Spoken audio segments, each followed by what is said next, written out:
Jadi kita buka pertemuan yang keempat, ya, manajemen keuangan desa.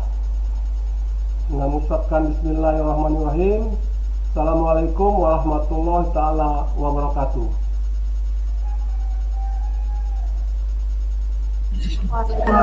Waalaikumsalam warahmatullahi wabarakatuh. Ya, selamat pagi menjelang siang untuk anak-anak yang lain, anak-anak bapak yang lain. Ya, mudah-mudahan hari ini kita sehat walafiat. Jadi dalam pertemuan keempat ini, ya, kita akan belajar tentang apa sih, ya, RPJM itu, ya, apa sih, bagaimana penyusunan RPJM itu, ya, itu antara lain yang akan kita bicarakan. Jadi seperti, ya, pertemuan 1 sampai 4 itu saya sudah jelaskan, ya, bagaimana desa-desa itu juga mempunyai keuangan. Desa-desa itu juga mempunyai struktur organisasi, sama seperti kantor-kantor dinas-dinas yang lain, ya, itu juga mempunyai struktur organisasi. Ada kepala desanya, ada sekretaris desanya, ada aparat-aparat desanya, ya. Karena dia juga organisasi, ya, dalam hal ini organisasi pemerintah, maka dia mempunyai, ya, dana, mempunyai pengeluaran, pemasukan, ya. Ini seperti yang saya katakan kemarin juga, ya, desa itu, ya, sesuatu wilayah geografis, ya, di bawah kecamatan, ya, dan desa itu dia juga mempunyai kepala desa, ya, yang dipilih setiap 5 tahun, kepala desa, ya. Bedanya dengan kelurahan, kalau kelurahan itu lurahnya tidak dipilih, ya, lurah itu ditunjuk, ya, diangkat oleh kabupaten, kabupaten kota, ya. Jadi mereka diangkat, mereka itu biasanya PNS kalau kelurahan. Tetapi kalau desa ini, ya, rakyat, ya, rakyat biasa, rakyat desa itu yang menjadi kepala desa, dan setiap 5 tahun itu dipilih, ya, dipilih oleh rakyat atau masyarakat di desa itu, ya, siapa, ya, kepala desanya, ya. Ya, jadi dalam hal ini, ya, kepala desa itu, ya, sudah ada punya kantornya yang tetap, itu adalah aset mereka. Jadi di desa itu terkenal dengan ciri-cirinya, ya, ciri-ciri desa itu, ya, penduduknya homogen, ya, kalau orang Jawa semua, kalau orang Batak semua, kalau orang Melayu semua, dia homogen, ya.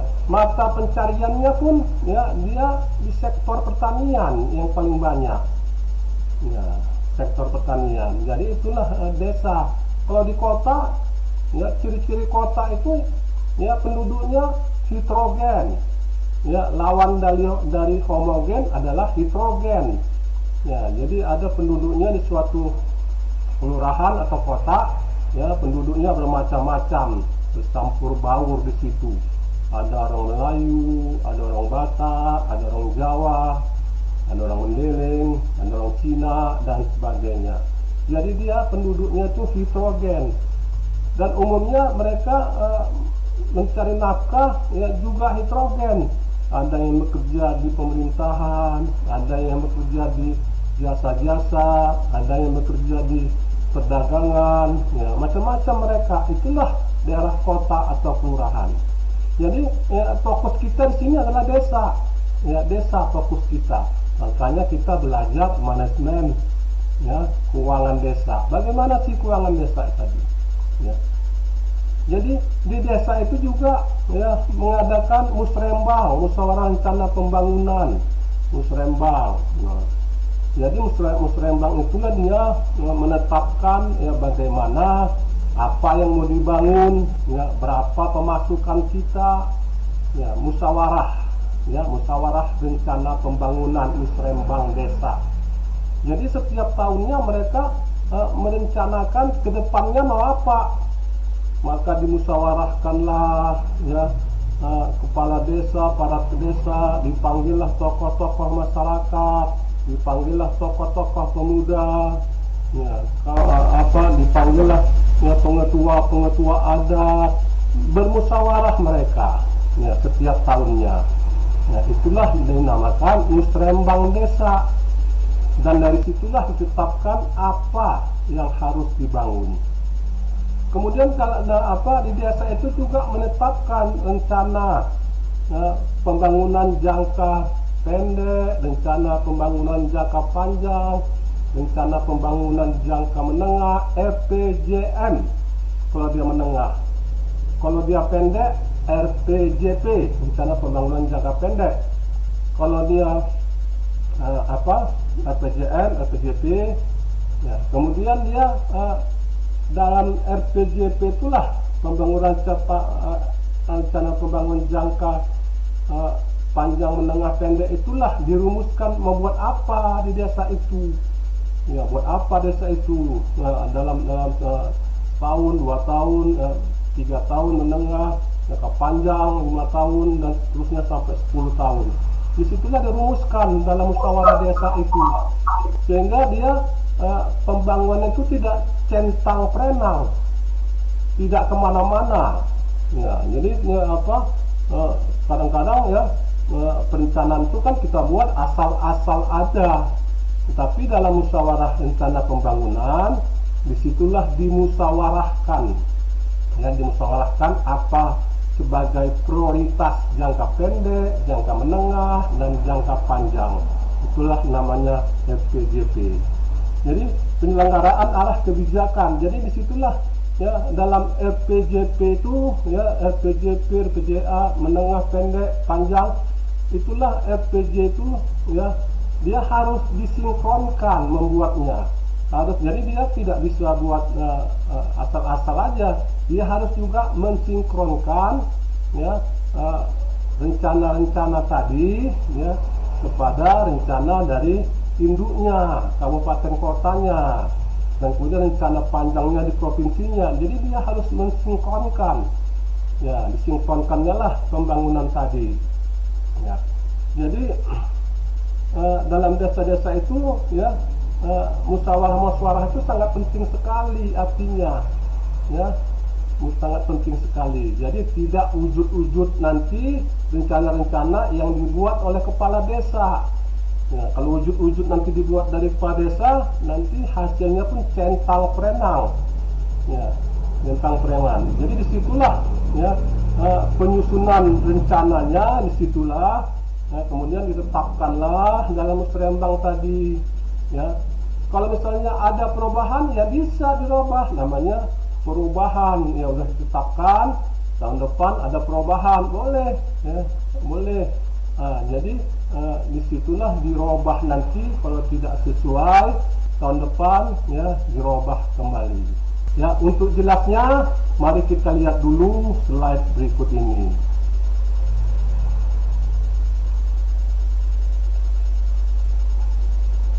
Oke, kelihatan? Belum, Pak. Hah? Belum? Udah. Udah. Jadi ini dia, ya, kemudian,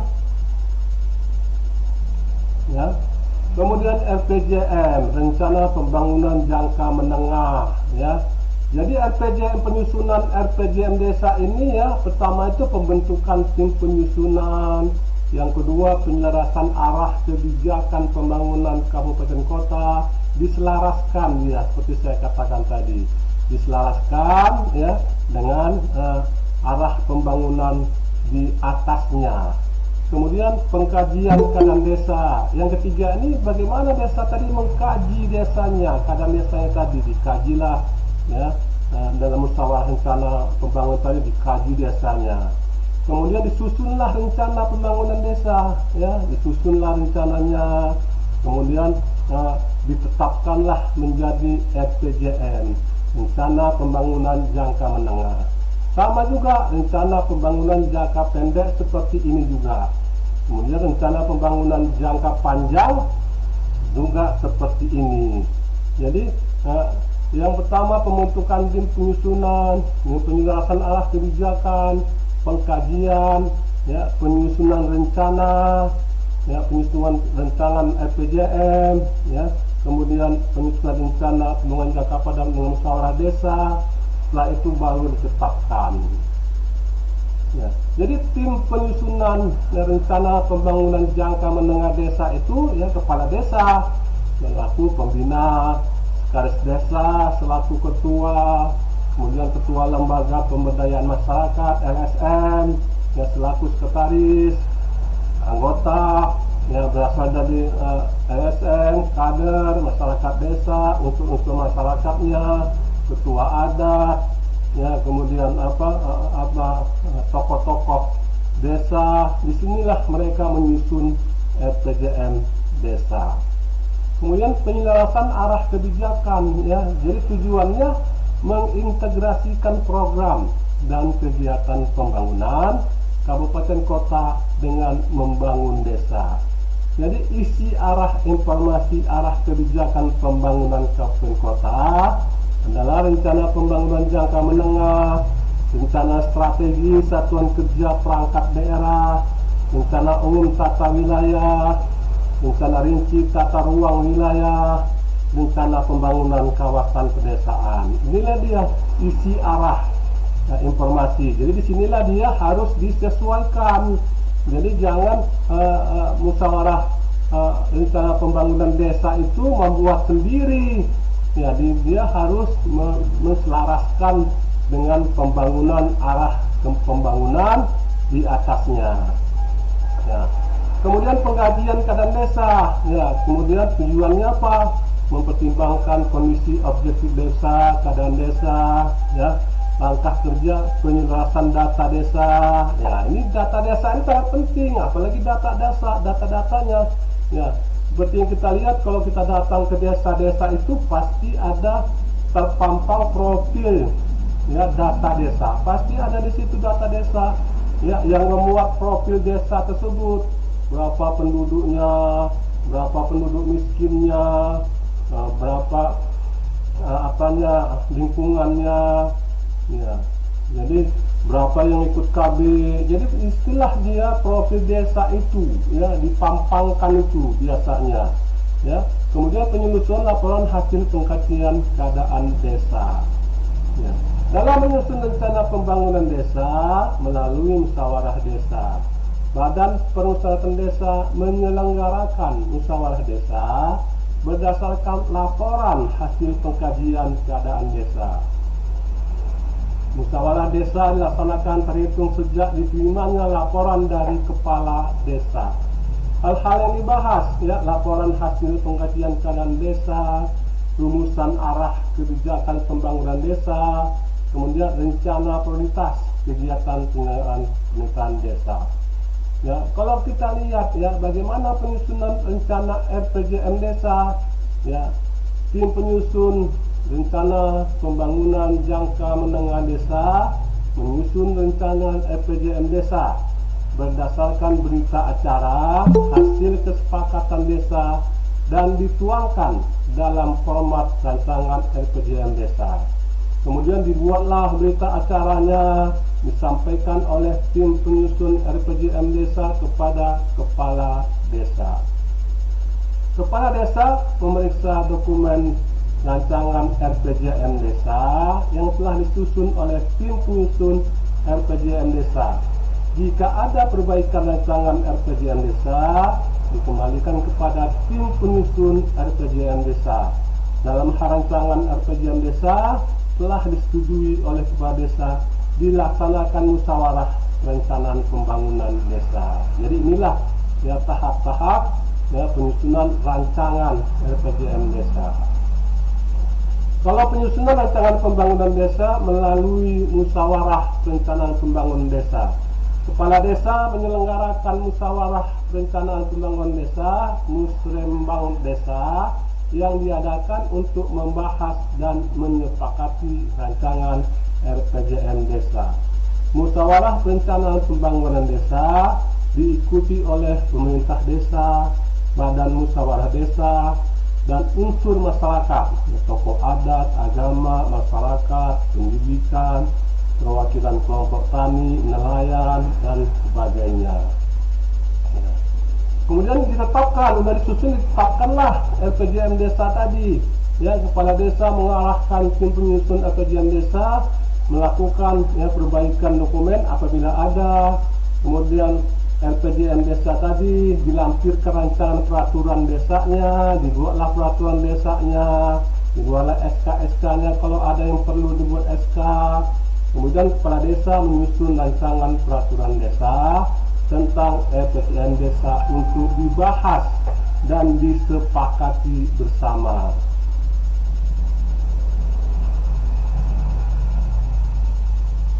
Kemudian kita lihat ya, kalau misalnya sudah ditetapkan tiba-tiba ada perubahan, itu bisa dirubah ya, bisa dirubah lagi ya. Jadi bagaimana perubahannya? Kepala desa dapat mengubah LPJM desa dalam hal terjadi peristiwa khusus seperti bencana alam, krisis politik, krisis ekonomi, dan atau kerusakan sosial yang berkepanjangan. Terdapatnya perubahan berdasar atas kebijakan pemerintah daerah provinsi dan atau pemerintah daerah kabupaten kota. Ya, dalam hal inilah dia bisa dirubah LPJM desa tadi, rencana pembangunan jangka menengah desa tadi. Kalau dia misalnya tidak terjadi dalam poin A dan B ini, maka perubahan desa tidak bisa dirubah lagi. Ya, itulah sudah disusun dan ditetapkan dalam musyawarah rencana pembangunan tadi, maka ditetapkanlah ya poin-poin ya yang harus dikerjakan sebagai bahan acuan nanti tahun depan dalam pembangunannya.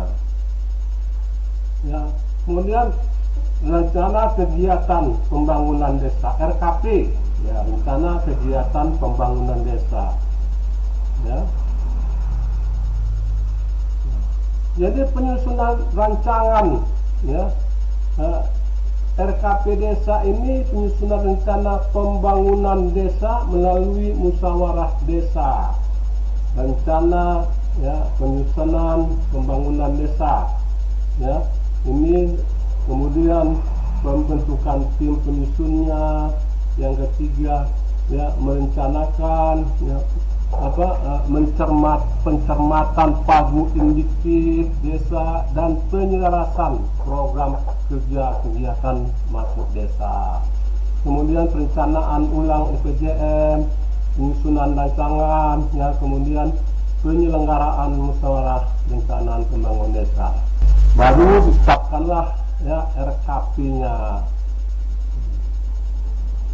RKP, rencana pembangunan desa, ini ditetapkanlah.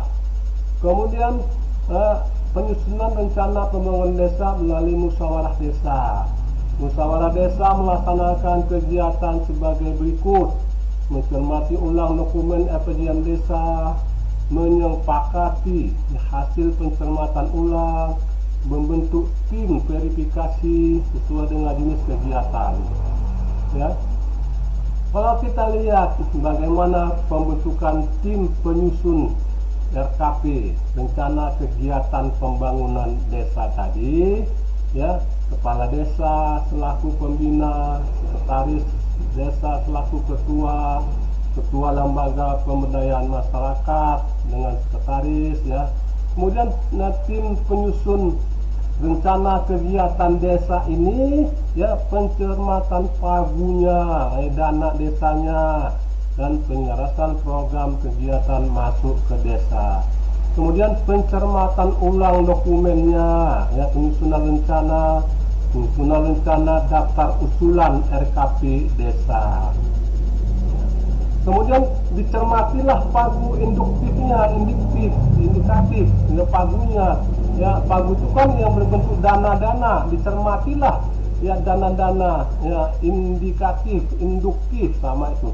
Pada tahap ini kepala desa mendapatkan data dan informasi dari kabupaten kota tentang pagu indikatif desa, rencana program. Jadi sebelum melakukan musyawarah rencana pembangunan tadi atau menyusun RKP tadi, maka dicarilah informasi ke kabupaten kota, ya berapa sih ya indikatifnya desa pagu yang diberikan dari kabupaten kota itu berapa ke desa tadi, dan apa rencana kegiatan yang akan dilaksanakan di desa tersebut. Itulah dilakukan penyelarasan, ya. Kemudian tim penyusun RKP desa melakukan pencermatan ya pagunya tadi, meliputi rencana dana desa yang bersumber dari APBN, rencana alokasi dana desa atau ADD yang merupakan bagian dari dana perimbangan yang diterima kabupaten kota, rencana bagian dari hasil pajak, rencana bantuan keuangan dari APBD provinsi dan APBD kabupaten kota. Ya, jadi pencermatan ulang RPJM desa ini, ya, tim penyusun RKP ya mencermati skala prioritas usulan ya, kegiatan pembangunan desa untuk 1 tahun anggaran berikutnya sebagaimana tercantum dalam dokumen RPJM desa. Hasil pencermatan sebagian dimaksud menjadi dasar bagi tim penyusun RKP desa dalam menyusun rancangan RKP tersebut. Ya. Kemudian penyusunan rancangan RKP desa, ya bisa kita lihat bagaimana rancangan RKP desa paling sedikit berisi uraian. Ya, jadi RKP rencana kegiatan pembangunan desa itu ya bukan asal-asal dimuat, ya, bukan asal-asal diuraikan, ya. Jadi paling sedikit dia ya RKP tadi berisi evaluasi pelaksanaan RKP desa tahun sebelumnya, kemudian prioritas program, kegiatan dan anggaran desa, rencana program kegiatan, ya pelaksanaan kegiatan desa. Ini kemudian lampir-lampirannya. Ya. Kemudian rencana RKP tadi, ya barulah ditetapkan RKP desa. Hasil kesepakatan musyawarah perencanaan pembangunan dituangkan dalam berita acara. Kepala desa mengarahkan tim penyusunan RKP desa melakukan perbaikan dokumen berdasarkan hasil kesepakatan musyawarah perencanaan. Rancangan RKP desa menjadi lampiran rancangan peraturan. Kepala desa menyusun rencana peraturan desa tentang RKP desa yang akan dibahas dan disepakati bersama oleh kepala desa dan badan permusyawaratan desa untuk ditetapkan menjadi peraturan desa. Ya. Jadi itulah ya bagaimana suatu desa tadi yang mempunyai ya pekerjaan yang begitu rumit. Jadi bukan enak-enak saja kepala desa tadi yang ngongkang-ngongkang kaki saja dapat gaji, dapat apa semua, tidak. Ya, jadi banyak pekerjaannya, mengadakan musyawarah perencanaan pembangunan, membuat RPJM, rencana pembangunan jangka pendek, menengah, panjang, kemudian membuat rencana kegiatan ya, RKP, prioritas atau pembangunan. Jadi banyak yang dikerjakan kepala desa itu. Ya, jadi jangan bukan ujug-ujug kita mau jadi kepala desa. Ya banyak yang harus dikerjakannya. Nah, jadi kamu Agung masih berminat menjadi balon kepala desa? Agung? Ya Pak. Kamu masih Ya, Pak. berminat dengan pekerjaan yang begitu banyak ini? Kamu masih berminat menjadi kepala desa? Ya kalau dipilih Pak, berminat lah Pak, namanya kepala desa. Iya. Jadi si Agung dia pantang mundur. Kalau seandainya dipilih dia jadi kepala desa, ya maju terus ya Agung ya, maju terus. Ya, jadi itulah yang harus dikerjakan oleh kepala desa. Ya, mengadakan musyawarah rencana pembangunan. Ya, undang semua Agung. Jadi nanti kepala desa, kalau kamu kepala desa, ya kamu mesti undang semua, buat perencanaan yang Agung. Buat musyawarah rencana pembangunan, Ya, kamu prioritaskan apa pembangunan tahun depan. Jadi musyawarah rencana pembangunan desa itu atau musrembang itu adalah saat ini tahun ini dikerjakan untuk tahun depan. Jadi N+1. Jadi tahun ini misalnya kita melakukan musrembang tahun ini, itu adalah rencana untuk tahun depan. Itulah dia, Bung. Terus setiap tahunnya, Bung, dibuat. Ya, dicarilah harus diselaraskan dengan pembangunan di atasnya. Ya, jadi kamu jadi kepala desa nanti kamu, Bung, kamu carilah informasi berapa dana desa yang diberikan oleh presiden. Ada juga, Bung, dana desa dari kabupaten kota. Itu kamu kumpulin dana desa tadi. Ya, bukan dibuat jalan-jalan, Bung. Iya, bukan. Kamu buatlah rencananya apa yang bakal ini kalian bangun untuk menjadi kepala desa. Ya. Jadi kalau kamu masih berminat menjadi kepala desa, Gong, ya kamu harus berencana, kamu harus mempelajari. Ya, jangan sampai nanti kamu begitu jadi kepala desa, kerjaan kamu dipanggilin terus oleh polisi, dipanggilin terus oleh jaksa. Ya, di tiap hari kan, jadi bertambah repot kamu. Ya, jadi harus sebelum kamu mencalonkan jadi kepala desa, ya kamu harus pelajari dulu, ya apa yang harus dikerjakan, apa sebagai hak dan kewajiban dari kepala desa. Ya, jadi selama ini kita kan lihat, Gong, yang selama ini kita lihat banyak kepala desa itu, hampir separuh lebih itu dipanggilin terus. Ya, ada yang uang desa itu dianggapnya uang dia, dipakainya buat jalan-jalan. Ya, yang ada yang riskan lagi, uang dana desa itu dipakai untuk kawin lagi, Bung. Itu di masalahnya. Ya, jadi pikirnya uang desa itu uang dia. Ya, aku udah banyak-banyak mengeluarkan uang untuk dapat dipilih. Mana kembalinya? Diambilnya dana-dana desa tadi. Ya, padahal itu bukan hak dia, itu adalah hak rakyat desa itu.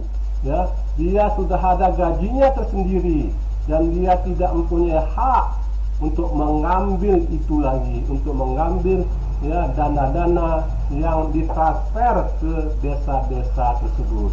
Dana-dana yang transfer tadi untuk kemaslahatan umat, untuk orang banyak, membangun jalan setapak, mengaspal gang-gang itu.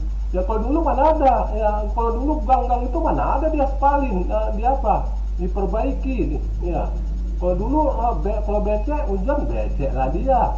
Kalau sekarang kan bisa dilihat di desa itu sampai ke gang-gang itu pun sudah dibeton. Ya, itu. Jadi ada perubahan-perubahan. Ya, anak bapak, itulah dia materi kita. Silakan yang ingin bertanya. Pak, saya ingin bertanya, Pak. Gong, ya Gong, boleh.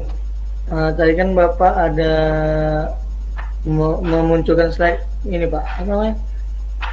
Pencermatan pagu indikatif desa. Itu apa, Pak? Maksudnya, Pak?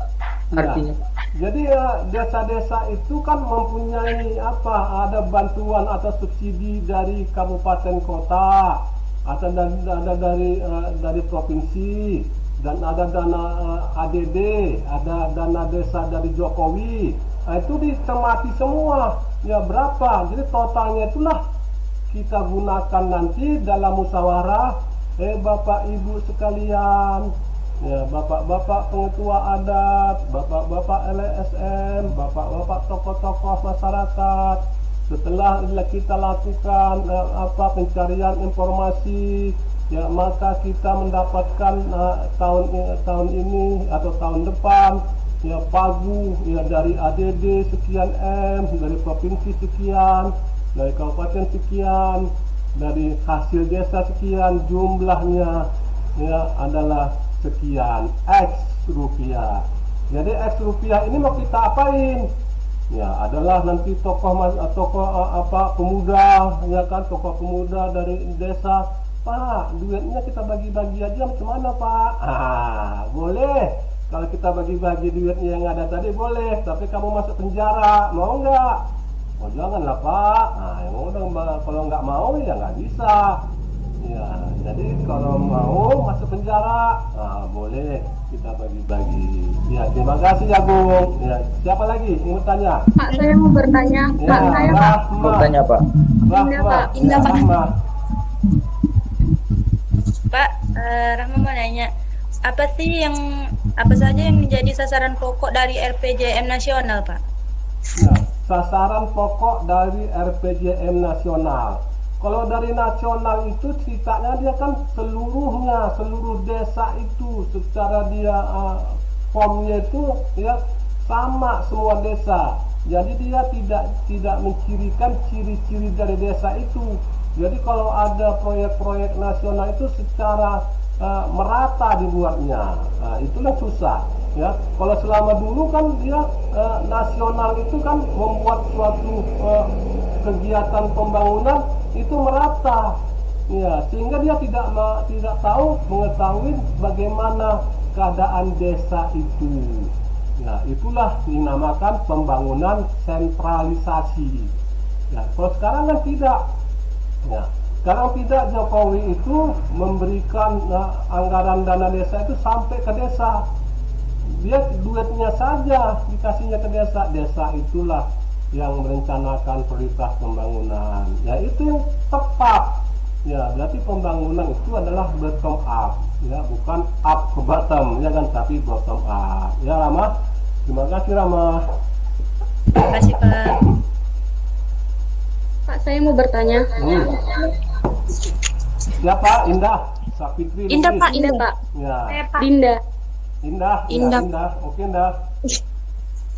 Saya mau bertanya, Pak. Begini, saya kan membaca slide yang Bapak jelaskan tadi, bahwasanya RPJM itu rencana kegiatan pembangunan desa. Terus saya berpikir gini, Pak, apakah pembangunan desa itu hanya sekedar infrastrukturnya aja seperti pembangunan, apakah menyangkut ke kesejahteraan masyarakatnya juga, Pak, kayak pengangguran gitu, itu termasuk nggak, Pak? Iya, terima kasih. Bagus sekali pertanyaan kamu, Indah. Ini tajam nih pertanyaannya nih. Pisau macam pisau dia.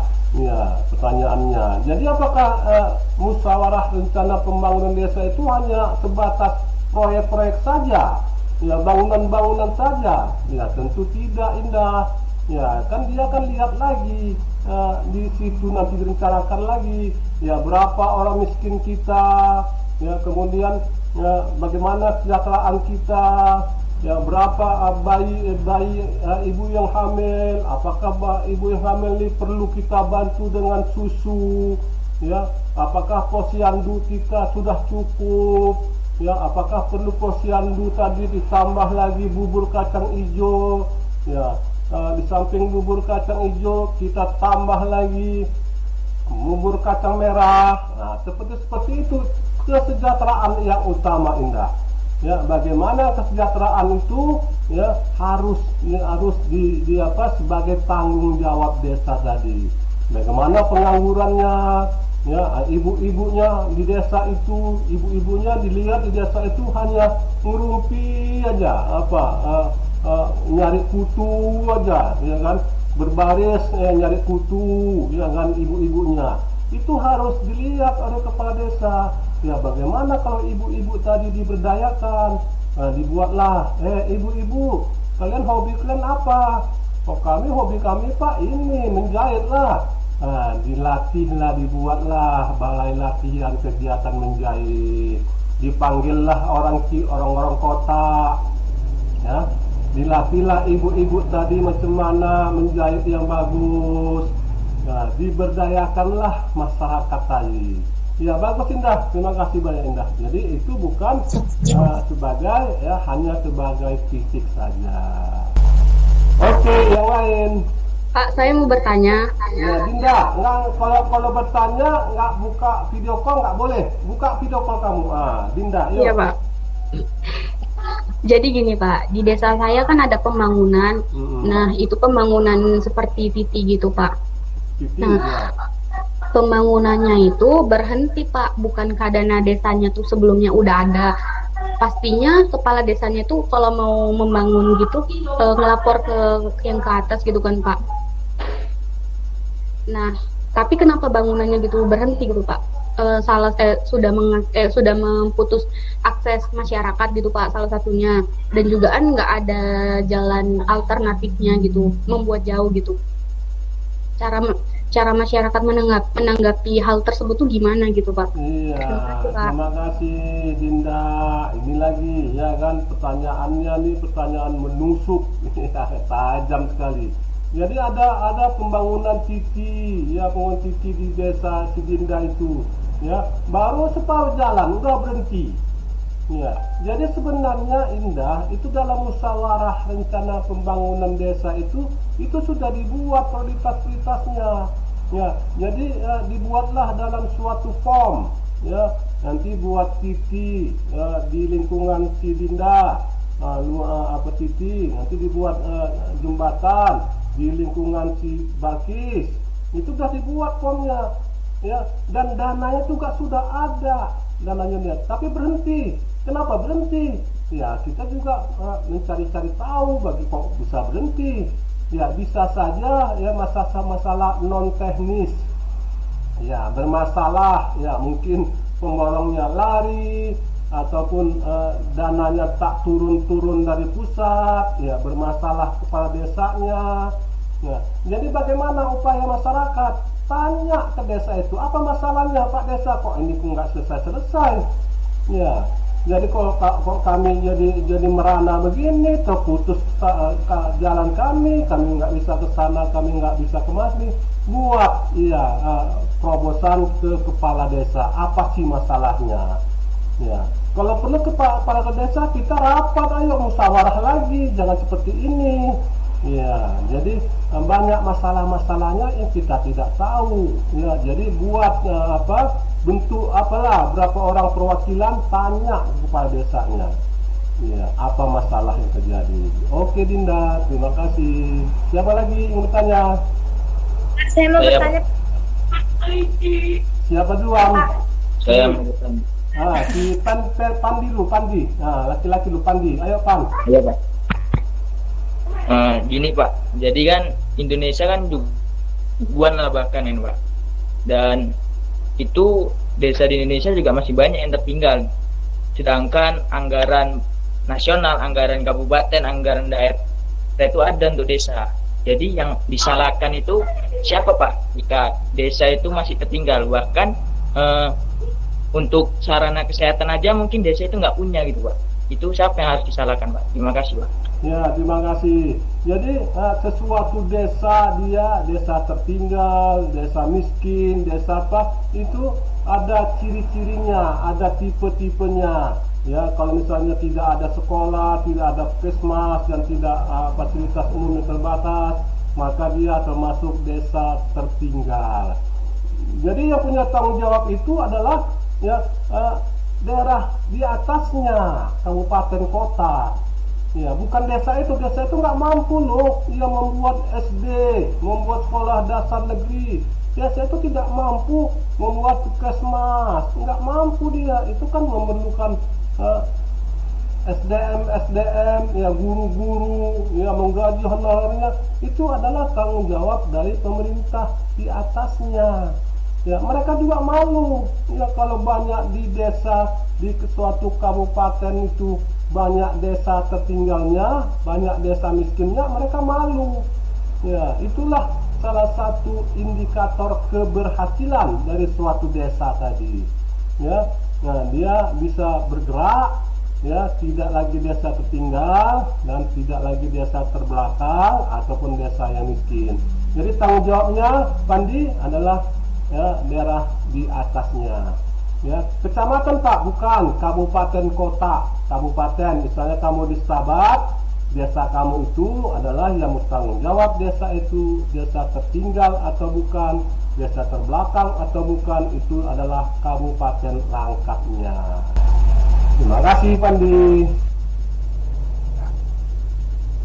Ya. Baik Pak, terima kasih Pak. Ada lagi ingin tanyakan? Saya Pak Nah, siapa saya? Salsabila. Salsabila. Iya, buka videonya. Kalau enggak boleh nanya.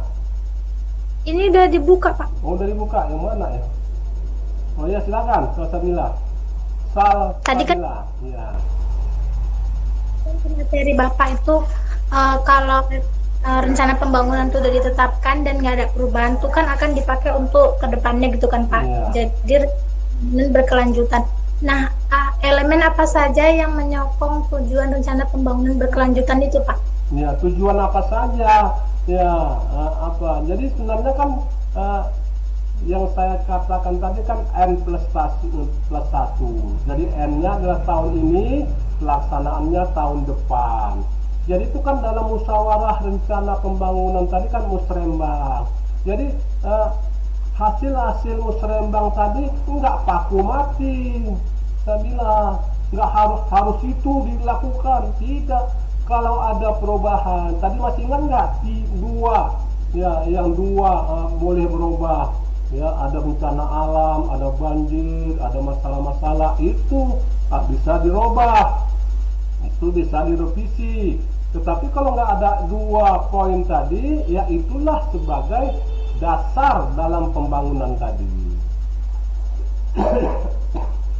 Jadi sejauh mana dia kemutlakannya, nanti desa-desa tadi, kepala desa itu tadi akan membuat SK, surat keputusan. Nah, itu dikirim ke kabupaten, ke kecamatan. Nanti orang kecamatan kabupaten tinggal lihat itu aja, mana ini pembangunan titik tadi yang di lingkungan Cidinda, mana kok nggak dibuat-buat? Tapi uangnya udah ada. Nah, itulah kan ada inspektoratnya, pengawasannya. Jadi mereka tidak bisa sembarangan. Ya, jadi mereka membuat rencana-rencana tadi, ya sudah di SK-kan, sudah diberitahukan ke kecamatan, ke kabupaten. Nanti diadakanlah pengawasannya, masuklah orang pengawasan inspektoratnya ke situ, ke desa itu, mana dibawanya lah yang sudah dikirim sama mereka. Nah, ini mana Bapak Kepala Desa, ini buat ini mana? Nggak jadi Pak. Ya nggak jadi, kenapa masalahnya? Duitnya lama turunnya Pak. Ya oke, duitnya lama turunnya, udah nggak apa-apa. Duitnya habis? Enggak Pak, masih ada itu di bank. Udah, jadi namanya sisa. Nanti bersisa dia bisa dikembalikan ke kabupaten kota. Jadi sisanya tadi bukan untuk kita, ya bukan dibagi-bagi sama peserta musyawarah rencana pembangunan desa tadi, tidak, dikembalikan dari ke desa ke kabupaten kota, ya apabila punya ya lebih atau sisa lebih tadi. Ya oke, anak bapak semua, ini sudah mau habis zoomnya ini, ya nanti mati sendiri dia, pak, katanya mati udah. Maka kita tutuplah pembelajaran manajemen keuangan yang keempat ini. Sampai jumpa yang kelima. Mudah-mudahan kita sehat dan diberkahi Allah Subhanahu wa taala. Kita akhiri. Assalamualaikum warahmatullahi wabarakatuh. Waalaikumsalam warahmatullahi wabarakatuh. Dan selamat siang semua kepada anak-anak Bapak yang Bapak banggakan. Sampai jumpa.